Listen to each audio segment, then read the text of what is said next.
Let's mic बयानबाजी। नमस्कार, आप देख रहे हैं लेट्स माइक बयानबाजी। राजनीति के गलियारों से लेकर सत्ता और विपक्ष के वार पलटवार तक, आइए आपको सुनाते हैं आज के सबसे चर्चित बयान। एनएसयूआई के राष्ट्रीय अध्यक्ष विनोद झाकर ने प्रेस कॉन्फ्रेंस कर आरोप लगाया कि छात्रों से किए गए वादों को सरकार पूरा नहीं कर रही है। उन्होंने कहा कि आंदोलन के दौरान सरकार ने जो आश्वासन दिए थे उनका पालन नहीं हो रहा और छात्रों के खिलाफ कार्रवाई अब भी जारी है। विनोद झाकर ने सरकार से अपने वादों को तत्काल लागू करने और छात्रों के खिलाफ हो रही कार्रवाई को रोकने की भी मांग की। और इस देश का विद्यार्थी देख रहा है किस तरीके से गन फायर किया गया।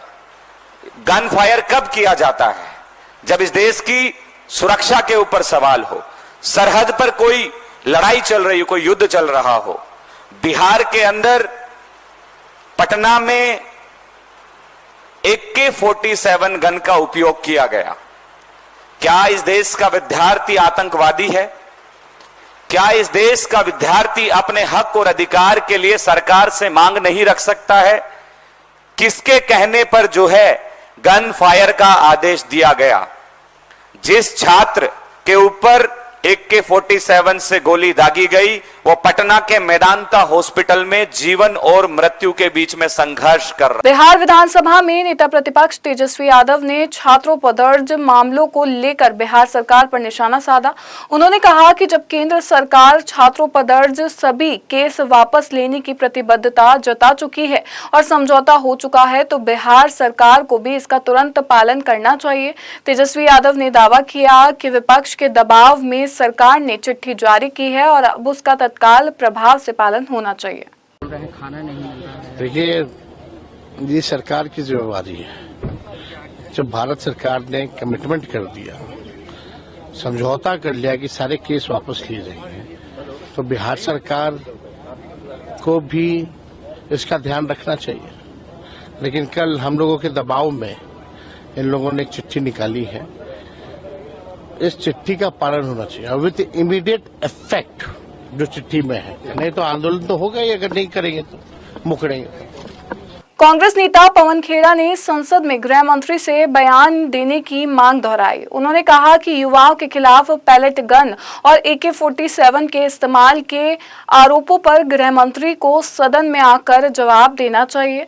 पवन खेड़ा ने कहा कि विपक्ष पिछले कई दिनों से इस मुद्दे पर अपनी आवाज उठा रहा है और सरकार को सदन में स्पष्ट वक्तव्य देना होगा। इस तौर पे गृह मंत्री को बार बार आग्रह कर रहे हैं कि आइए सदन में वक्तव्य दीजिए। जिस तरह से पैलेट गन्स चली, जिस तरह से AK-47 का इस्तेमाल हुआ नौजवानों के खिलाफ, उस पर चर्चा करनी पड़ेगी, उस पर वक्तव्य गृह मंत्री को देना पड़ेगा। दिल्ली पुलिस ने पहले डिनायल इशू किया और धमकाया था। मुझे अच्छी तरह याद है, कुछ दिनों पहले दिल्ली पुलिस की एक पोस्ट आई थी कि ऐसा कोई प्रकरण नहीं हुआ है और जो भी इस तरह की बात फैलाएगा उस पर कानूनी कार्रवाई की जाएगी। आप बताइए, दिल्ली पुलिस के खिलाफ कानूनी कार्रवाई होनी चाहिए या नहीं होनी चाहिए? जिसने राजनीतिक क्लियरेंस दिया पैलेट गन चलाने का, क्या उसके खिलाफ कोई जवाबदेही उसकी बनती है या नहीं बनती? और इस प्रकरण में सीधे सीधे कांग्रेस सांसद प्रियंका गांधी वाड्रा ने पूर्व केंद्रीय शिक्षा मंत्री के स्वागत को लेकर केंद्र सरकार पर निशाना साधा। उन्होंने कहा कि जिन परिस्थितियों में पूर्व शिक्षा मंत्री ने इस्तीफा दिया, उसके बाद उनका स्वागत किसी सुपरस्टार की तरह किया जाना शर्मनाक है। प्रियंका गांधी ने आरोप लगाया कि सरकार छात्रों की आवाज दबाना चाहती है और इस सरकार पर भरोसा नहीं किया जा सकता। किन परिस्थितियों ने इन्होंने इस्तीफा दिया और फिर उनका यहाँ पे स्वागत हो रहा है जैसे कोई सुपरस्टार का आगमन हो रहा है। इस सरकार में कोई विश्वास नहीं कर सकता। आज भी स्टूडेंट्स को परेशान किया जा रहा है। मैंने देखा कुछ इंस्टाग्राम के हैंडल जिसमें लड़कियों की फोटो चिपका रहे, मतलब पोस्ट किए में और कहा है कि इन लोगों ने ऐसा ऐसा किया। ये क्या बात है? या तो आप बातचीत कर रहे हैं या आप इस समस्या को सुलझाना चाहते हैं या फिर सब स्टूडेंट्स के आप पीछे पड़े हुए हैं और आप उनको दबाना चाहते हैं। अभी भी श्रीनगर में महबूबा मुफ्ती ने PDP के स्थापना दिवस कार्यक्रम में कहा कि पार्टी कश्मीर की समस्याओं के समाधान के लिए बनी थी और अनुच्छेद 370 व 35A की बहाली के लिए संघर्ष जारी रखेगी। उन्होंने कहा कि जिस तरह सिख श्रद्धालुओं को पाकिस्तान स्थित गुरुद्वारों में जाने की अनुमति मिलती है, उसी तरह कश्मीरी पंडितों के लिए भी शारदा पीठ का मार्ग खोला जाना चाहिए। महबूबा मुफ्ती ने कहा कि PDP अपने इन मुद्दों को लेकर आगे भी आवाज उठाती रहेगी।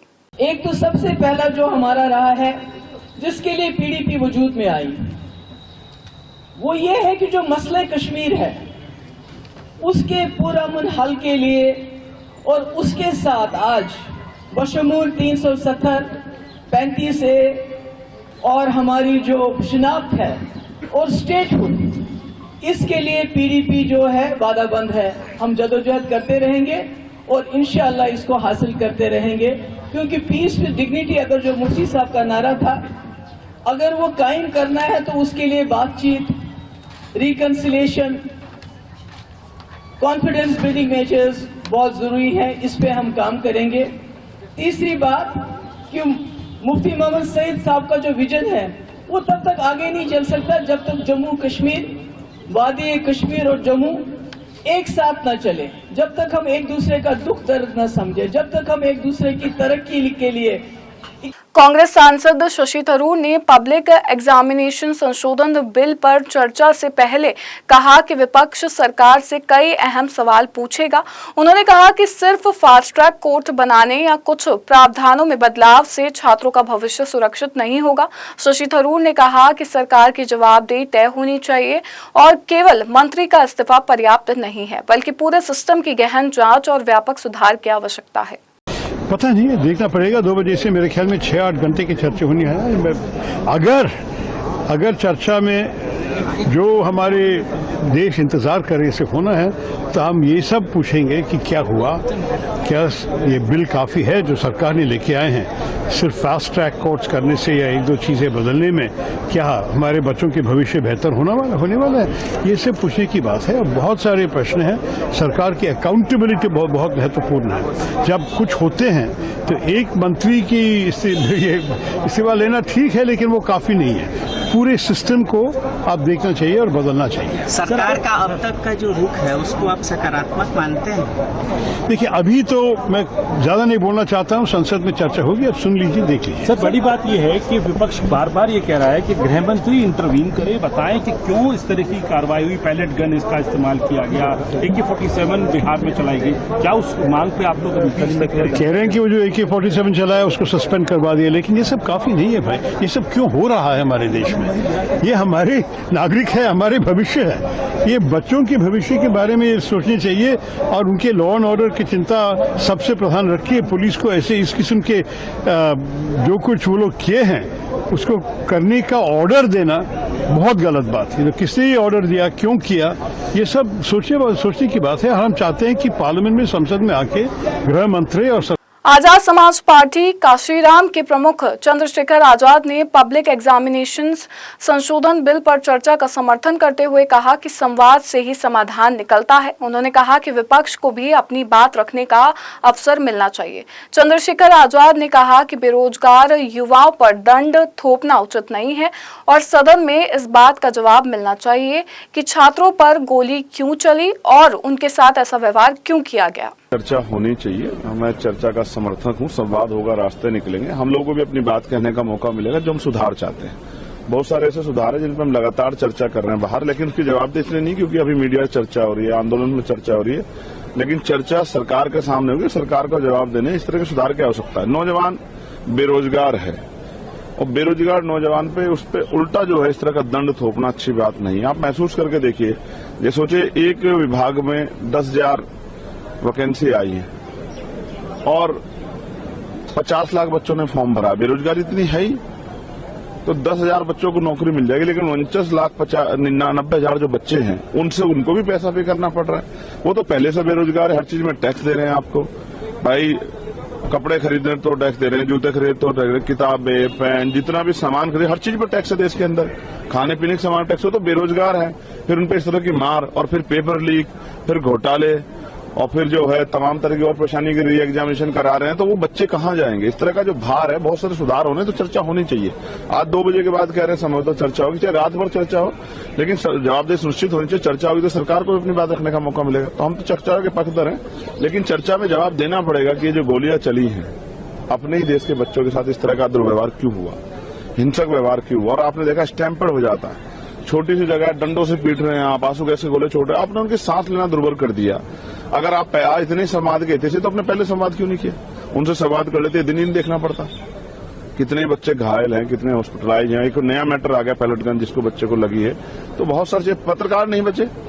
आपने देखा एक पत्रकार को पैलेट गन से हमला हुआ, तो आप देख ही नहीं रहे थे किसी में भी होकर। इसका मतलब इस बात को स्पष्ट करती है तार्किक रूप से, एविडेंस के तौर पे, कि आपने ये नहीं देखा कि सामने कौन है। पत्रकार थोड़ा हमला कर रहा था, उस पर क्यों चलाई आपने?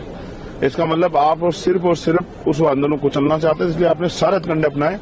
इसका जवाब सरकार को देना पड़ेगा।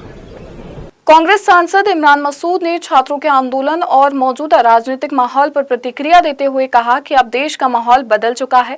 उन्होंने कहा कि नई पीढ़ी को हिंदू मुस्लिम जैसे मुद्दों के नाम पर गुमराह नहीं किया जा सकता, क्योंकि आज का युवा अपने भविष्य, शिक्षा और रोजगार जैसे मुद्दों पर अधिक जागरूक है। इमरान मसूद ने कहा कि जंतर मंतर पर छात्रों के प्रदर्शन के दौरान युवाओं ने जिस तरह रचनात्मक और नवचारपूर्ण तरीके से अपनी बात रखी, उसे पूरा देश ने देखा है। देश के अंदर माहौल बदल गया है। हिंदू मुसलमान अब चलेगा नहीं। अब ये जो न्यू जनरेशन है ना, जो जेनजी हैं, इनको आप समझा नहीं सकते हो हिंदू मुसलमान के नाम पर, या इनको आप झुंझुना दे दोगे हिंदू मुसलमान का बजाएंगे, ये नहीं बजाएंगे। ये नई जनरेशन है, इनोवेटिव लोग हैं, और इतने इनोवेशन उन्होंने यहाँ जंतर मंतर पर किए हैं, सबने देखे हैं। शिवसेना सांसद संजय राउत ने पब्लिक एग्जामिनेशन संशोधन विधेयक 2026 पर सरकार को घेरते हुए कहा कि जंतर मंतर पर दुनिया का सबसे बड़ा छात्र आंदोलन हुआ, लेकिन सरकार जो नया विधेयक लाई है उसमें सिर्फ सजा और जुर्माने की राशि बढ़ाई गई है। उन्होंने कहा कि पहले 1 साल की सजा को 10 साल और 1 करोड़ रुपए के जुर्माने को 10 करोड़ रुपए कर दिया गया है, लेकिन इससे समस्या का समाधान नहीं होगा। संजय राउत ने आरोप लगाया कि पेपर लीक का सबसे बड़ा रैकेट भाजपा से जुड़ा हुआ है और महाराष्ट्र में पेपर लीक मामले में गिरफ्तार हुई कई लोग भाजपा से जुड़े हैं। देखिए, एंटी पेपर लीक पर चर्चा तो होगी, लेकिन विश्व का सबसे बड़ा आंदोलन जंतर मंतर पर हुआ एंटी पेपर लीक भारत में। अब नया बिल आया है, मोदी जी को लगता है बहुत बड़ा तीर मार दिया। पुराना ही बिल है, खाली सजा का प्रावधान 1 साल से 10 साल किया और 1 करोड़ था जुर्माना, 10 करोड़ कर दिया। पेपर लीक का सबसे बड़ा रैकेट तो भारतीय जनता पार्टी में चल रहा है। महाराष्ट्र में जिन लोगों को अरेस्ट किया है नीट पेपर लीक में, वो सभी भारतीय जनता पार्टी से संबंधित लोग हैं। आप वाइस चांसलर को आप अपॉइंट करते हो, ये जो बड़े बड़े बोर्ड एजुकेशन है नीट के, वहां आपके लोग बैठते हैं, तो सब मिलजुल कर ये काम करते हैं और करते रहेंगे। ये बिल आने से कुछ नहीं होगा। फिलहाल लेट्स माइक बयानबाजी में बस इतना ही। आप बने रहिए लेट्स माइक के साथ। नमस्कार। आप सुन रहे थे let's mike more than radio. Follow कीजिए हमें हमारे सोशल मीडिया प्लेटफॉर्म्स पर। It's time for news. It's time for more than radio. Presenting the first radio news app, Let's Mic. Let's Mic, a news-based app on your phone where you get to watch and listen news, talk shows, interviews, radio show podcasts. On Let's Mic, you get all relevant information of TV, print, radio, podcast, and digital. Let's Mic talks about every segment of life.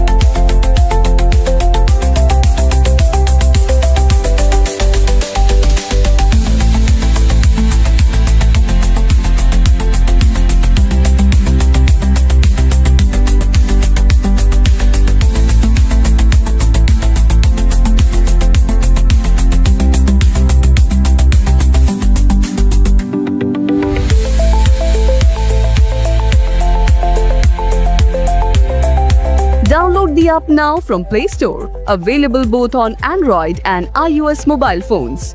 Follow us on YouTube, Instagram, Twitter, LinkedIn, Facebook, Telegram, WhatsApp, Snapchat. Let's talk, let's connect, and let's mic. It's time for news. It's time for more than radio. Presenting the first radio news app, Let's Mic. Let's Mic, a news-based app on your phone where you get to watch and listen news, talk shows, interviews, radio show podcasts. On Let's Mic, you get all relevant information of TV, print, radio, podcast, and digital.